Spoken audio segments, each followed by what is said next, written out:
Hi Capricorn, welcome to your November 2020 Astro Update. It's Raina here.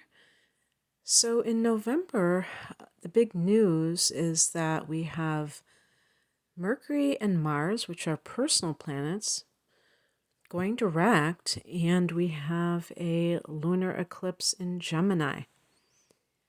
So as the month begins, the sun is at a friendly angle to you. The sun is in Scorpio, which for you is the 11th house.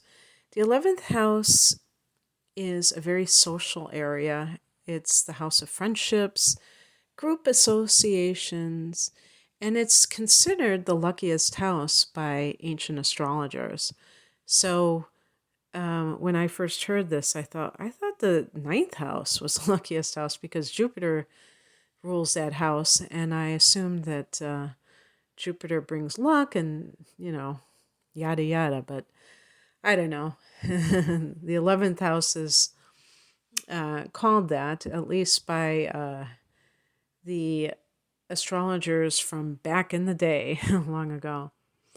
And so with the sun here, there is an emphasis on your hopes and wishes, which is another aspect of the 11th house, or your long-range goals, if you want to call them that, but I would call your wildest dreams.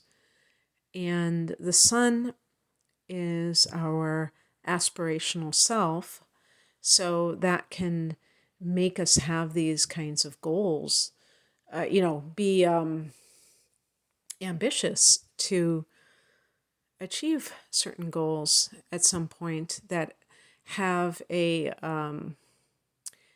future, in the future. Aquarius rules the 11th house in the universal chart, and Aquarius is always kind of like ahead of its time and, just in the future. Futuristic is a good way of putting it, but I'm just talking about in terms of time. And it's funny because Capricorn is father time, or Saturn is.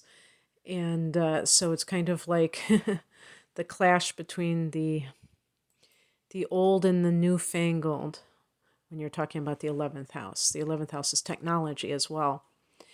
And so you might be more social at this time. And at the very beginning of the month, we are still dealing with Mercury retrograde as well as Mars retrograde. And Mercury goes direct on the 3rd. So Mercury goes direct, very early on in Libra, 25 degrees of Libra. Now, Libra is a cardinal sign like you, and it's in your particular chart, it's the 10th house. So perhaps some of you have had some kind of snafu that connects with your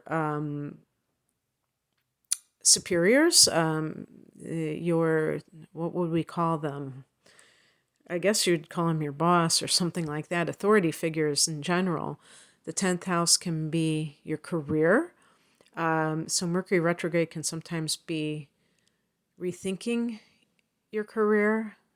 Maybe you're having some second thoughts, or you're researching a new career. Mercury retrograde is a time when people might be researching careers in general. And everything begins to become clearer or more resolved around November 3rd. And it will keep getting better and better as Mercury gets back up to the degree that it was when it retrograded. As a matter of fact, exactly a week later, on November 10th, Mercury goes back into Scorpio. So that, means that Mercury retrograded in Scorpio. It doesn't mean that, but I'll just tell you that that's what happened. And so because I've already told you what that 11th house means, that gives us more clues about what may have happened. One thing that may have happened is that some of you might have been maybe working from home, and Mercury is communication. The 11th house is can be the internet and technology in general. So maybe you were transitioning into that kind of the change in your work space. And perhaps for some of you, you have decided to remain, using your technology instead of going in physically. So you might have been, trying it out and deciding that you like it better if you have that option, in other words. Also, when I was talking about your long range goals, this may have been a time when you were kind of trying to reconcile your career aspirations with other things that you want out of life. Because, we have different goals. They're not all related to career matters. Some can be like where you want to live. Where is your dream location? What is your dream type of dwelling or daily, your lifestyle as a whole. And these things cannot be just kind of like, it takes time to kind of like formulate, but it also takes time for you to kind of coordinate with your job, your current occupation. So for some reason that may have come up. There might have also been issues with a friend, maybe a misunderstanding, things like that. So things get resolved as they always do in life, to one degree or another, I should say. And then Mars goes direct a few days later on the 13th, and this is at 15 degrees of Aries. For Capricorn, we're looking at the other cardinal sign, or another cardinal sign, this time in front of you. So it's going to be in the 4th house of home and family. And it's nice to see Mars stationing direct in this house, although Mars in the 4th house may be a little bit contentious when it comes to family matters, because Mars can indicate conflict with the mother, with family, and this may be something that's very distressing to you if this has occurred.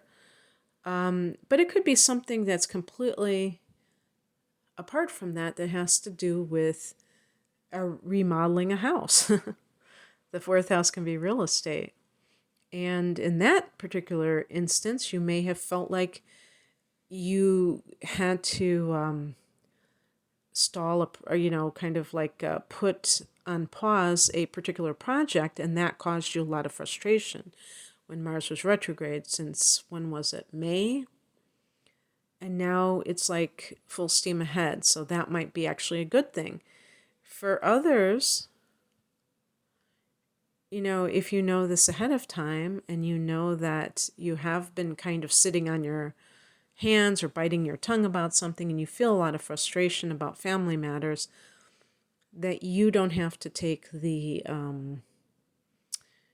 how they say, take the bait, because maybe you have a mother trying to goad you, or maybe you have just your family of origin causing trouble. And it really, this would bother anybody, but because Capricorns tend to be very family oriented, this can be especially upsetting, and you might feel like it's your place to try to, in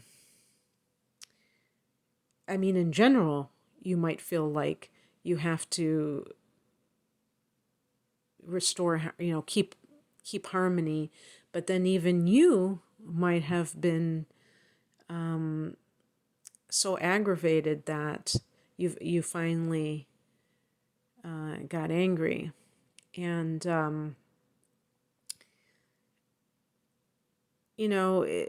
sometimes there is the right to be angry about something, and it's just a matter of how you express it that really matters. I know that you might have felt a sense of frustration about something that is related to the home front for the last few months. Perhaps there's something that maybe this is even related to selling a home and feeling like nobody's buying it, what's going on, and then maybe this will be very helpful and pushing it forward. On the 15th, we have a new moon at 23 degrees of Scorpio, so we're talking about that friendship sector again. Also, I mentioned groups. Some people might say groups. I mean, who cares about groups? But groups can be instrumental in improving your life in many different ways, whether it's a support group, a spiritual group, there's a term in Buddhism, but I think it's also just Eastern religions have this term called the Sangha, which means like the congregation or something, the spiritual group. And so it doesn't have to be just some kind of like, bird watching or something, but that's fine too. So you might be joining a new group or making a new friend on the 21st. Venus goes into Scorpio. So you have this, a lot of concentration in this social sector, and Venus is very social, loves to, just kind of enjoy friendship, community. And that's a good buzzword for the 11th house is community. And Venus can also bring love. So you might meet somebody who is a friend of a friend and get on with them because you have a certain friend or friends in common. And that's always nice. Sometimes this can even be financial gain through friends. On that same day, the 21st, the sun goes into Sag.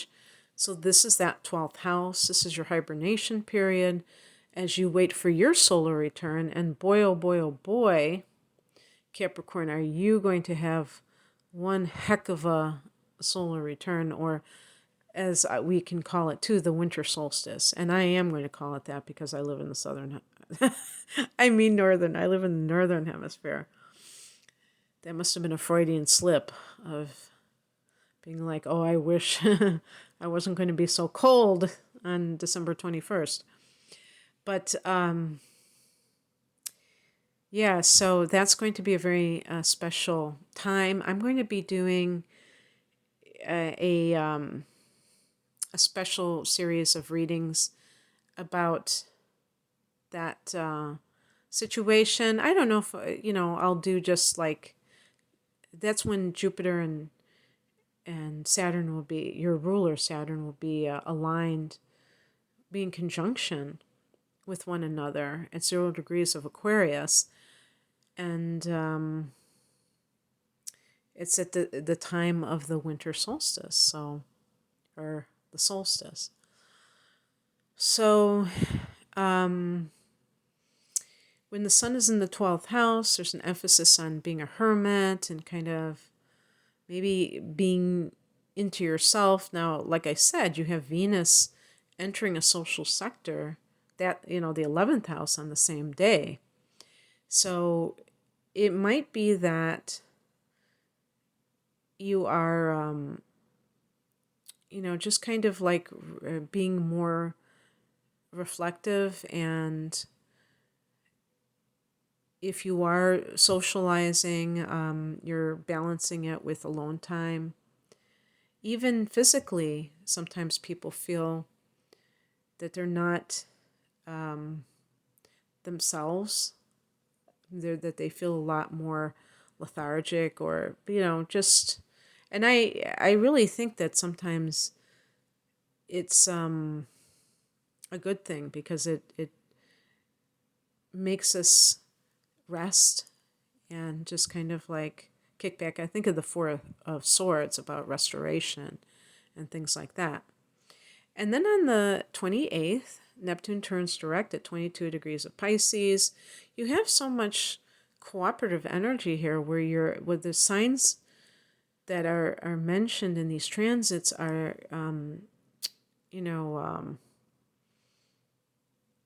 they're great angles for you. So this is another sextile, and this is coming from the third house. So you've had this Neptune transit in the third house for years, and it might have made your thought process a lot less how you like it, which is very concise and precise and left-brained, and this is more dreamy, artistic, non-linear kind of a thought process, creative versus more practical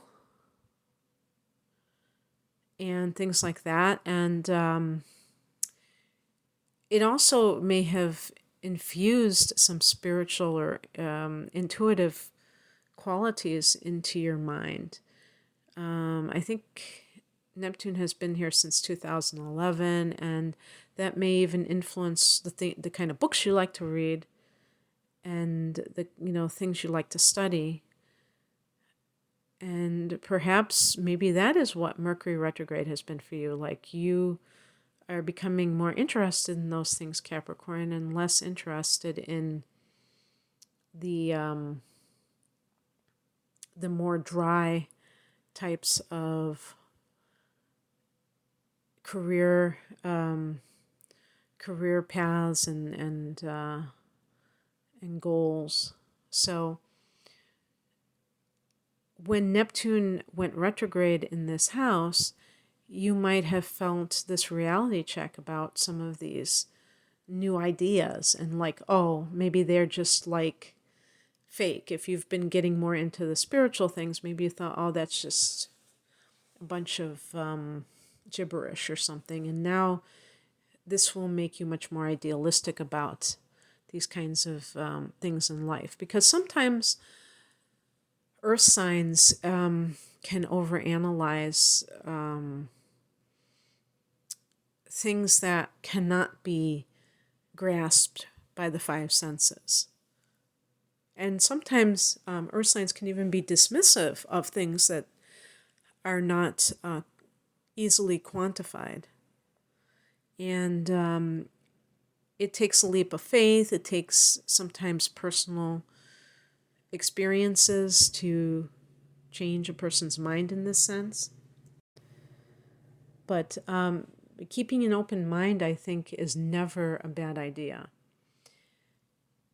On the 30th, we have that lunar eclipse I was talking about at 8 degrees of Gemini. So Gemini is actually your 6th house, and this is a very practical earth house that Virgo rules in the universal chart. In your chart, it's actually in Gemini, and this can mean a lunar eclipse can, possibly have some kind of, you can have an aha moment about what it is your dharma, or what you feel is your calling, that you are your service to others. And lunar eclipses can sometimes take something out of your life. Now, this is not to suggest, oh, you're all going to lose your jobs on November 30th. First of all, the date of the eclipses should not be just glommed onto as, oh, this is when this is going to happen. It might happen before, it might happen after. You might not even know how this eclipse is really affecting you.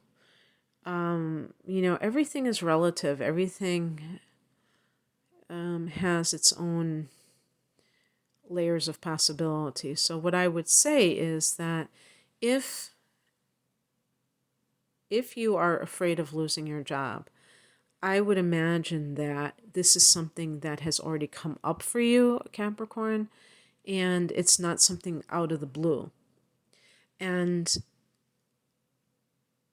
one of the biggest things, one of the biggest chains that bind us is fear, and specific fears about something that you're afraid that might happen.